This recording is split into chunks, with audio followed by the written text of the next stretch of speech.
ზამთარში მძღოლები ძირითადად გზის მდგომარეობაზე ფიქრობენ, თოვლზე, ყინულსა და სრიალზე. თუმცა ტექნიკურად ერთ-ერთი ყველაზე დიდი საფრთხე ხშირად ავტომობილის შიგნით იქმნება. ხილვადობის დაკარგვა, არათანაბარი გათბობა და არასრულად გამართული სისტემები პირდაპირ მოქმედებს მართვის უსაფრთხოებაზე. ყველაზე გავრცელებული პრობლემა არის მინების დაბურვა. ეს პროცესი იწყება მაშინ, როცა სალონში ტენიანობა იზრდება და გათბობის ან გაგრილების სისტემა ვერ ასწრებს მის მართვას. ბევრი ფიქრობს, რომ ეს მხოლოდ კომფორტის საკითხია, მაგრამ რეალურად დაბურული მინები ამცირებს რეაქციის დროს და ზრდის ავარიის რისკს.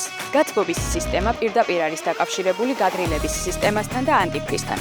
თუ ანტიფრიზის დონე ან ხარისხი არ არის სწორი, გათბობის სისტემა ვერ მუშაობს ეფექტურად. ეს ნიშნავს, რომ მძღოლი ცდილობს პრობლემის დარეგულირებას ჰაერის ნაკადით ან ტემპერატურის მუდმივი ცვლილებით, რაც ყურადღებას აშორებს გზას. კიდევ ერთი მნიშვნელოვანი დეტალია ჰაერის ფილტრაცია. ზამთარში სალონის ფილტრი უფრო სწრაფად ივსება ტენითა და მტვრით, რის გამოც ჰაერის ცირკულაცია სუსტდება. ეს კიდევ უფრო ამძაფრებს მინების დაბურვას და ამცირებს სალონის კომფორტს. ზამთარში შიდა გარემოს პრობლემები ჩუმად მუშაობს. ისინი არ ჩნდება მოულოდნელად, მაგრამ ნელა აგროვებს რისკს.